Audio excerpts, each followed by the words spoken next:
ஒரே ஒரு படம் பண்ணேன். அந்த படத்துக்கு அப்புறம் இவ்வளோ வந்து ஏதாவது ஒன்று பண்ணுவாங்கன்னு எனக்கு சத்தியமா தெரியாது. காயலாங்கரைக்கு போன ஆம்புலன்ஸ் வெயிட் எடுத்து ஷோ விட்டுருக்காங்க. வீடியோ எடுக்கிறக்கா ஆம்புலன்ஸை வெயிட் அடிச்சு. நீங்க பண்றதெல்லாம் பார்த்து நான் ஓட மாட்டேன். எனக்குன்னு மக்கள் இருக்காங்க, அவங்களுக்காக நான் கடைசி வரையும் ஓடுவேன். வணக்கம் மக்களே, welcome back to our channel Info 366. இப்போ ரீசெண்டாக வந்து பார்த்தீங்கன்னா கேபிஒய் பாலா வந்து ஒரு கைக்கூலியை, வெளிநாட்டோட கைக்கூலியா, அவருக்கு இவ்வளோ காசு வருது, ஒரு ஷோ பண்ணால் அவருக்கு எவ்வளோ காசு வந்துடும், ஒரு படம் பண்ணால் அவருக்கு வந்து என்ன காசு வந்துடும், அதை வச்சு இவ்வளோ மக்களுக்கு இவ்வளோ அவரால் எப்படி பண்ண முடியும் அப்படின்னு திடீர்னு வந்து எல்லாருமே கேள்வி கேட்க ஆரம்பிச்சாங்க. ரீசெண்டாக ஒருத்தர் பேசின இன்டர்வியூமே பயங்கர பேச பொருளாக மாறி பொதுமக்களுமே வந்து ஒரு செகண்ட் உண்மையாகவே பாலா ஏதோ தப்பு பண்ணுறாரோ, அவருக்கு வந்து ஏதோ இல்லீகலா தான் பணம் கிடைக்குதோ, ஏதோ ஒரு மோசடி பண்றாரோ அப்படின்ற மாதிரி அவங்களே யோசிக்க வைக்கிற அளவுக்கு வந்து இந்த ஒரு டாக் பேசு பொருளா மாறி இருந்தது. இப்ப அந்த ஒரு விஷயத்துக்கு வந்து பாத்தீங்கன்னா பாலாவுமே ஒரு விளக்கம் கொடுத்திருந்தாரு. இப்ப அவர் தரப்புல வந்து நிறைய பேர் எதிர்ப்பு தெரிவிச்சாலும் அவருக்கு ஆதரவா வந்து நிறைய பேர் பேசிட்டே தான் இருக்காங்க. அந்த லிஸ்ட்ல சீமான் அவர்களும் வந்து அன்பு தம்பி பாலா அவர்களுக்கு அன்பும் வாழ்த்துக்களும் அப்படின்னு சொல்லி ஒரு நோட்டீஸே வந்து விடுறாரு. ஸோ அதுல என்ன சொல்லியிருக்காரு, அவர் வந்து பாலாக்கு என்ன மாதிரி விஷயங்கள்ல சப்போர்ட் பண்ணியிருக்காரு, என்ன மாதிரி கேள்விகளை கேட்டிருக்காரு அப்படின்றத தான் இந்த வீடியோல நம்ம பார்க்க போறோம். கேபிஒய் பாலா அவர் வெளிநாட்டோட கைக்கூலியா, அவர் வந்து எதுக்காக இவ்வளோ வந்து மக்களுக்கு நல்லது பண்றாரு அப்படின்னும், அவருக்கு எப்படி இவ்வளோ காசு வருது, அவர் ஒரு சாதாரண ஒரு டிவி ஷோல வந்து பாத்தீங்கன்னா ஒரு காமெடியனா இருந்தாரு, சில படங்கள்ல சின்ன சின்ன ரோல் பண்ணாரு, இப்ப காந்தி கண்ணாடி அப்படின்னு ஒரு படம் பண்ணியிருக்காரு ஹீரோவா.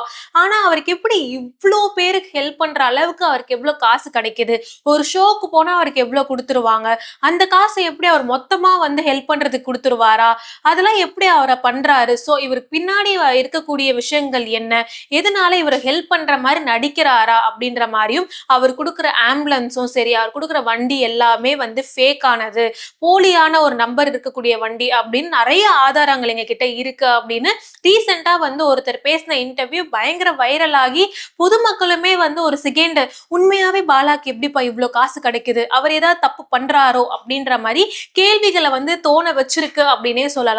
ஒரு பக்கம் இந்த மாதிரி ஒரு விஷயம் போயிட்டு இருக்கப்ப பாலாவே வந்து உண்மையாவே நான் உழைச்ச காசுல வந்து மத்தவங்களுக்கு நல்லது செய்யணும்னு நினைக்கிறப்ப எதுக்காக இப்படி ஏறி மிதிக்கிறீங்க, அவ்வளோ என்னங்க உங்களுக்கு வன்மம் அப்படின்ற மாதிரி ஒரு வீடியோவே போட்டிருந்தாரு. அதே மாதிரி அவர் கொடுத்த ஆம்புலன்ஸ் எல்லாமே வந்து பாத்தீங்கன்னா அது லீகலா தான் இருக்கு. அதே மாதிரி அவர் கொடுத்த 2 வீலருமே வந்து இன்னும் அவர் யாருக்கு கொடுத்தாங்களோ அவங்க வந்து யூஸ் பண்ணிட்டு தான் இருக்காங்க. அதுலலாம் எந்த பிரச்சனையுமே இல்லையே, உங்களுக்கு நான் வளர்ந்து வர்றதுல இல்ல மக்களுக்கு வந்து என்ன பிடிக்கிறதுல உங்களுக்கு அவ்வளோ என்னதாங்க பிரச்சனை அப்படின்ற மாதிரியுமே கேள்விகள் கேட்டிருந்தாரு.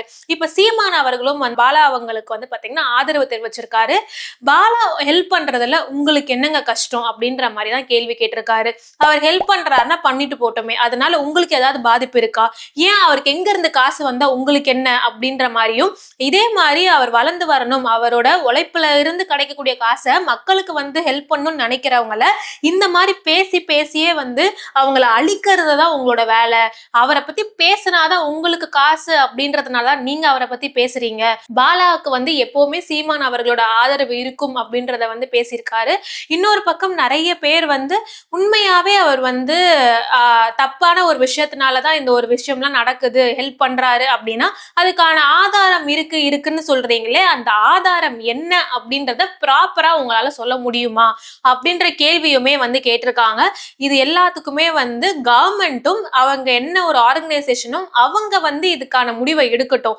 நீங்களாம் எதுக்கு இதுக்காக பேசிக்கிட்டு இருக்கீங்க, அவர் நல்லது பண்றாருன்னா பண்ண விடுங்க, அவரை அழிக்காதீங்க அப்படின்ற மாதிரி சீமான் அவர்கள் சொல்லியிருக்காரு.